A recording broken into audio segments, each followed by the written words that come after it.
सोनिहाल।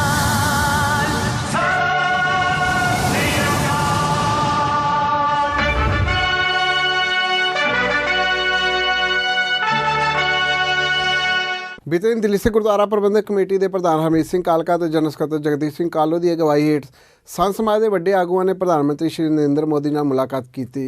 तखत श्री हरमंदर जी पटना साहिब के जथेदार सिंह साहिब ज्ञानी रणजीत सिंह जी की अगवाई हेठ सिखां के 38 मैंबरी वफद वालों प्रधानमंत्री नरेंद्र मोदी नाल उनके निवास स्थान उत्ते मुलाकात की गई और दुनिया भर में सिख कौम लई कीते गए शलाघायोग कार्यां लई उन्हां दा धन्नवाद किया गया। दिल्ली सिख गुरुद्वारा प्रबंधक कमेटी के प्रधान हरमीत सिंह कालका ने प्रधानमंत्री ਅਤੇ मीडिया ਨੂੰ संबोधन करदਿਆਂ कहा कि सिख कौम की भलाई ਲਈ ਕੀਤੇ ਗਏ ਕਾਰਜਾਂ ਲਈ ਉਹ ਮੋਦੀ ਸਰਕਾਰ ਦੀ ਸ਼ਲਾਘਾ ਕਰਦੇ ਨੇ, ਜਿਸ ਵਿੱਚ ਉਹਨਾਂ ਦੀ ਸਰਕਾਰ ਵੱਲੋਂ ਵਿਸ਼ੇਸ਼ ਤੌਰ ਉੱਤੇ 1984 ਦੇ ਸਿੱਖ ਪੀੜਤਾਂ ਨੂੰ ਇਨਸਾਫ ਦਿਵਾਉਣ ਲਈ SIT ਦਾ ਗਠਨ ਕੀਤਾ ਗਿਆ। ਇਹ ਉਹਨਾਂ ਦੀ ਸਰਕਾਰ ਦੇ ਯਤਨਾਂ ਸਦਕਾ ਹੀ ਸੰਭਵ ਹੋਇਆ ਕਿ ਸੱਜਣ ਕੁਮਾਰ ਜੇਲ੍ਹ ਵਿੱਚ ਹੈ ਅਤੇ ਕਮਲਨਾਥ ਤੇ ਜਗਦੀਸ਼ ਟਾਈਟਲਰ ਦੀ ਵਾਰੀ ਹੈ। ਇਸ ਦੌਰਾਨ ਉਹਨਾਂ ਨੇ ਪ੍ਰਧਾਨ ਮੰਤਰੀ ਮੋਦੀ ਨੂੰ ਇੱਕ ਮੰਗ ਪੱਤਰ ਵੀ ਸੌਂਪਿਆ, ਜਿਸ ਵਿੱਚ ਕੇਂਦਰੀ ਫੰਡ ਪ੍ਰਾਪਤ ਸਿੱਖ ਯੂਨੀਵਰਸਿਟੀ ਦੀ ਸਥਾਪਨਾ, ਗੁਰਦੁਆਰਾ ਬਾਲਾ ਸਾਹਿਬ ਵਿਖੇ ਇੱਕ ਮੈਡੀਕਲ ਅਤੇ ਨਰਸਿੰਗ ਕਾਲਜ ਦਿੱਲੀ ਵਿਖੇ 1947 ਦੀ ਵੰਡ ਨੂੰ ਯਾਦ ਕਰਦਾ ਇੱਕ ਯਾਦਗਾਰੀ ਮੈਮੋਰੀਅਲ ਅਤੇ ਬਾਬਾ ਬੰਦਾ ਸਿੰਘ ਬਹਾਦਰ ਦੇ ਮੈਮੋਰੀਅਲ ਆਦਿ ਦੀ ਮੰਗ ਕੀਤੀ ਗਈ। ਦਿੱਲੀ ਸਿੱਖ ਗੁਰਦੁਆਰਾ ਪ੍ਰਬੰਧਕ ਕਮੇਟੀ ਦੇ ਜਨਰਲ ਸਕੱਤਰ ਜਗਦੀਪ ਸਿੰਘ ਕਾਲੋ ਨੇ ਵੀ ਸਿੱਖ ਕੌਮ ਲਈ ਕੀਤੇ ਗਏ ਕਾਰਜਾਂ ਲਈ ਪ੍ਰਧਾਨ ਮੰਤਰੀ ਨਰਿੰਦਰ ਮੋਦੀ ਦਾ ਧੰਨਵਾਦ ਕੀਤਾ। ਇਸ ਮੌਕੇ ਤੇ ਦਿੱਲੀ ਕਮੇਟੀ ਦੇ ਸਾਬਕਾ ਪ੍ਰਧਾਨ ਮਨਜਿੰਦਰ ਸਿੰਘ ਸਿਰਸਾ ਨੇ ਪ੍ਰਧਾਨ ਮੰਤਰੀ ਵੱਲੋਂ ਸਾਹਿਬਜ਼ਾਦਿਆਂ ਦੀ ਸ਼ਹਾਦਤ ਨੂੰ ਸਮਰਪਿਤ 26 ਨਵੰਬਰ ਨੂੰ ਵੀਰਵਾਲ ਦਿਵਸ ਦੇ ਕੀਤੇ ਐਲਾਨ ਉੱਤੇ ਉਹਨਾਂ ਦਾ ਧੰਨਵਾਦ ਕੀਤਾ। ਸਿੱਖ ਵਿਦਵਾਨ ਤਰਲੋਚਨ ਸਿੰਘ ਨੇ ਪ੍ਰਧਾਨ ਮੰਤਰੀ ਨਰਿੰਦਰ ਮੋਦੀ ਨੂੰ ਸੰਬੋਧਨ ਕਰਦਿਆਂ ਮੰਗ ਕੀਤੀ ਕਿ 1984 ਦੇ ਸਿੱਖ ਕਤਲੇਆਮ ਦੌਰਾਨ ਮਾਰੇ ਗਏ ਨਿਰਦੋਸ਼ ਸਿੱਖਾਂ ਨੂੰ ਯਾਦ ਕਰਨ ਅਤੇ ਸ਼ਰਧਾਂਜਲੀ ਦੇਣ ਲਈ ਸੰਸਦ ਵਿੱਚ 2 ਮਿੰਟ ਦਾ ਮੌਨ ਰੱਖਿਆ ਜਾਵੇ। ਵਫਦ ਨੂੰ ਸੰਬੋਧਨ ਕਰਦਿਆਂ ਪ੍ਰਧਾਨ ਮੰਤਰੀ ਨੇ ਕਿਹਾ ਕਿ ਉਹ ਸਿੱਖ ਕੌਮ ਦਾ ਬਹੁਤ ਸਨਮਾਨ ਕਰਦੇ ਨੇ। ਕੋਰੋਨਾ ਮਹਾਮਾਰੀ ਦੌਰਾਨ ਸਿੱਖ ਕੌਮ ਵੱਲੋਂ ਮਾਨਵਤਾ ਪ੍ਰਤੀ ਜਿਸ ਤਰ੍ਹਾਂ ਦੀ ਅਦੁੱਤੀ ਸੇਵਾ ਕੀਤੀ ਗਈ ਉਹ ਬੇਮਿਸਾਲ ਹੈ। ਇਸ ਮੌਕੇ ਹੋਰਨਾਂ ਤੋਂ ਇਲਾਵਾ ਪਦਮ ਸ਼੍ਰੀ ਬਾਬਾ ਬਲਵੀਰ ਸਿੰਘ ਜੀ ਸੀਚੇਵਾਲ, ਮਹੰਤ ਕਰਮਜੀਤ ਸਿੰਘ ਪ੍ਰਧਾਨ ਸੇਵਾ ਪੰਥੀ ਯਮੁਨਾ ਨਗਰ, ਡੇਰਾ ਬਾਬਾ ਜੰਗ ਸਿੰਘ ਤੋਂ ਬਾਬਾ ਜੋਗਾ ਸਿੰਘ, ਡਾਕਟਰ SP ਸਿੰਘ ਉਬਰਾਏ ਪ੍ਰਧਾਨ ਸਰਬੱਤ ਦਾ ਭਲਾ ਚੈਰੀਟੇਬਲ ਟਰੱਸਟ ਸਮੇਤ ਹੋਰ ਸਨਮਾਨਯੋਗ ਸ਼ਖਸੀਅਤਾਂ ਮੌਜੂਦ ਰਹੀਆਂ।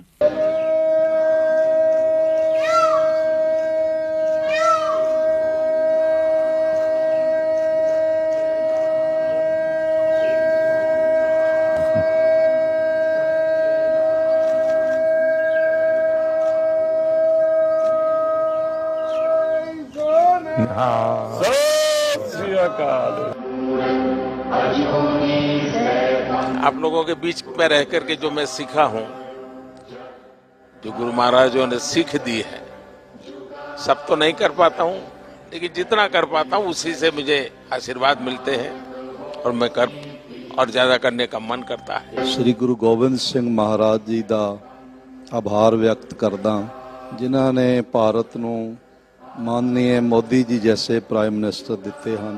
क्या पहले हमारे देश के माननीय प्राइम मिनिस्टर जी हैं जिन्होंने साहिबजादों के सम्मान को हर हृदय तक पहुंचाने का एक सफल प्रयास किया है। मैं सोचता हूं आपका हृदय एक सिख हृदय है। और मोदी जी बड़ी कृपा है आपकी, जो आप कर रहे हो परमात्मा, हम तो दुआ करने आए हैं कि आपको और ताकत मिले और सिखों को, जो हम सारी उम्र ये था कि हमारा भी कुछ देखेगा, आप कर रहे हो, इससे ज्यादा करो, परमात्मा आपका भला करे। ये देश कोई 47 में पैदा नहीं हुआ है जी। हमारे गुरु महाराजों ने कितनी तपस्या की है इमरजेंसी में। बहुत बड़ा हमारा जुल्म हम सब पे हुआ और मैं तो बराबर पता है उस समय पंजाब में जो सत्याग्रह हुआ था इमरजेंसी के खिलाफ, तो बड़ा अद्भुत था जी। अब मैं उस समय अंडरग्राउंड रहता था, तो अंडरग्राउंड रहना है तो कुछ कपड़े वपड़े बदलने पड़ते थे, तो मैं सिख के कपड़ों में ही रहता जी, मैं पगड़ी पहनता था। अरे सेवा मुझे करनी है आज सेवा आज मुझे करनी है।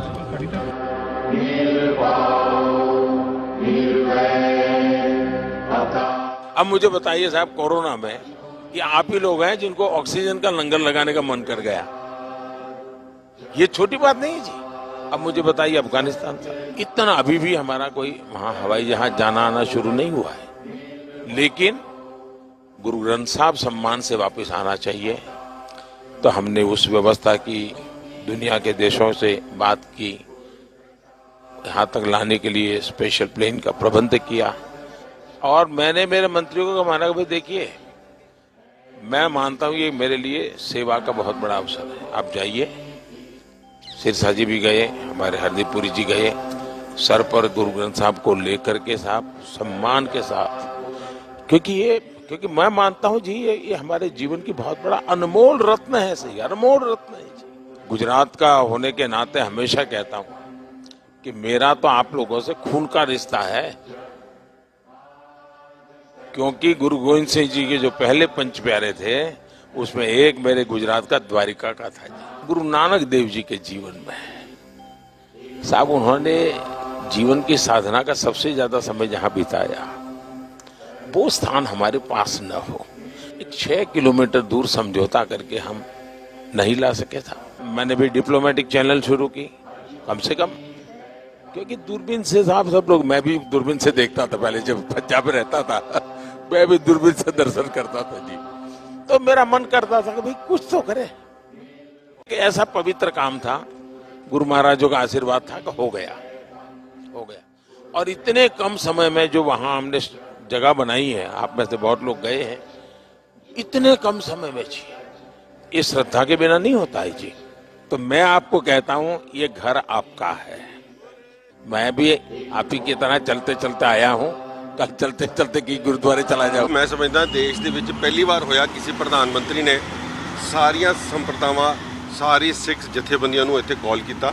ਦੇਸ਼ ਭਰ ਦੇ ਇੱਥੇ ਲੋਕ ਆਏ, ਤਕਰੀਬਨ 40 ਜਥੇਬੰਦੀਆਂ ਨੂੰ ਰਿਪਰੈਜ਼ੈਂਟ ਕਰਨ ਵਾਸਤੇ, ਔਰ ਸਭ ਨੇ ਆਪਣੀਆਂ ਆਪਣੀਆਂ ਗੱਲਾਂ ਰੱਖੀਆਂ।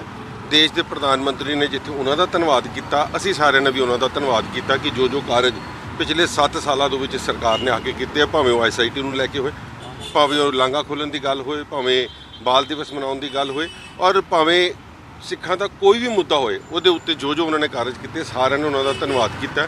ਔਰ ਆਪਣੇ ਆਪਣੇ ਏਰੀਆਜ਼ ਨੂੰ ਲੈ ਕੇ, ਜਿਸ ਤਰ੍ਹਾਂ ਸੀਚੇਵਾਲ ਸਾਹਿਬ ਨੇ ਆਪਣੀ ਗੱਲ ਕੀਤੀ ਹੈ ਆਪਣੇ ਇਲਾਕੇ ਨੂੰ ਲੈ ਕੇ, ਹੇਮਕੁੰਟ ਸਾਹਿਬ ਵਾਲਿਆਂ ਨੇ ਆਪਣੀ ਗੱਲ ਕੀਤੀ ਹੈ, ਦਿੱਲੀ ਕਮੇਟੀ ਨੇ ਆਪਣੀ ਗੱਲ ਕੀਤੀ ਹੈ, ਸਾਰਿਆਂ ਨੇ ਆਪਣੀਆਂ ਜਿਹੜੀਆਂ ਗੱਲਾਂ ਰੱਖੀਆਂ ਨੇ ਕਿ ਕਿਹੜੀਆਂ ਸਿੱਖ ਸਮਾਜ ਦੀਆਂ ਹੋਰ ਜ਼ਿੰਮੇਵਾਰੀਆਂ ਬਣਦੀਆਂ।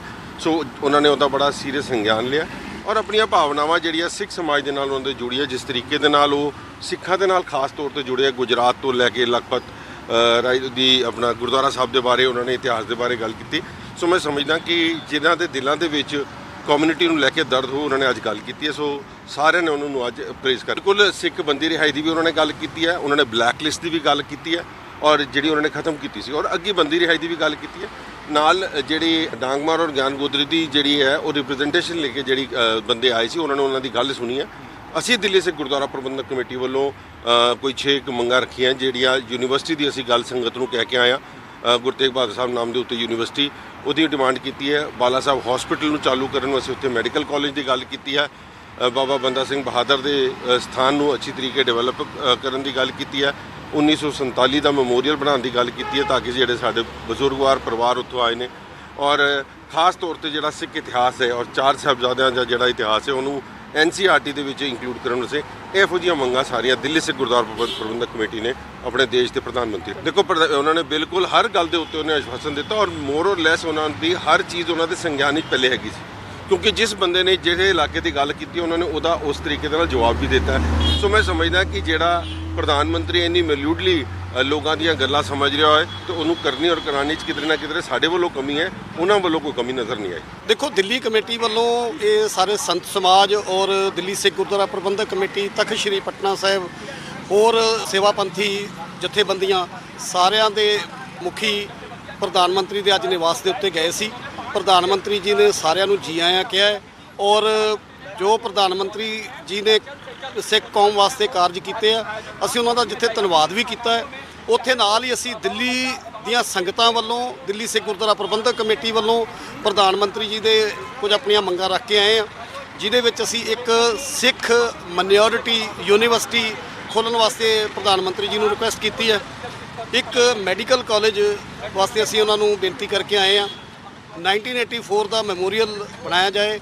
ਇਸ ਤਰ੍ਹਾਂ ਦੀਆਂ ਅਸੀਂ ਸਾਰੀਆਂ ਮੰਗਾਂ ਜਿਹੜੀਆਂ ਪ੍ਰਧਾਨ ਮੰਤਰੀ ਜੀ ਨੂੰ ਦੇ ਕੇ ਆਏ ਆ, ਤੇ ਉਹਨਾਂ ਨੇ ਆਸ਼ਵਾਸਨ ਦਿੱਤਾ ਹੈ ਕਿ ਉਹ ਜ਼ਰੂਰ ਇਸ ਦੇ ਉੱਤੇ ਵਿਚਾਰ ਕਰਨਗੇ, ਔਰ ਹਾਂ ਪੱਖੀ ਉਹਨਾਂ ਦਾ ਰਵੱਈਆ ਸੀ, ਔਰ ਬਹੁਤ ਹੀ ਉਹਨਾਂ ਨੇ ਸ਼ਲਾਘਾ ਕੀਤੀ ਆ ਸਿੱਖਾਂ ਦੀ, ਕੌਮ ਦੀ, ਜੋ ਦੇਸ਼ ਵਾਸਤੇ ਸਿੱਖਾਂ ਨੇ ਇੰਨਾ ਯੋਗਦਾਨ ਪਾਇਆ। ਪ੍ਰਧਾਨ ਮੰਤਰੀ ਜੀ ਨੇ ਉਹਦੀ बहुत खुल के श्लाघा की है। आज देश की सारी प्रमुख संस्थाएं प्रमुख धार्मिक संस्थाएं और चुनी हुई संस्थाएं देश के प्रधानमंत्री जी को जो पिछले 7 सालों से निरंतर खास तौर पर सिख धर्म के लिए, सिखों के लिए जो बड़े कदम उठाए गए, उसका धन्यवाद करने के लिए आज सारी कम्युनिटी एकजुट होकर पहुंची है। जो जथेदार तख्त श्री पटना साहिब उनकी अगुवाई में, और हम सब का एक ही मात्र कारण था ये समझना कि जब देश के प्रधानमंत्री की भावना हमारे प्रति है तो उस भावना को हम भी उसी तरह से रखें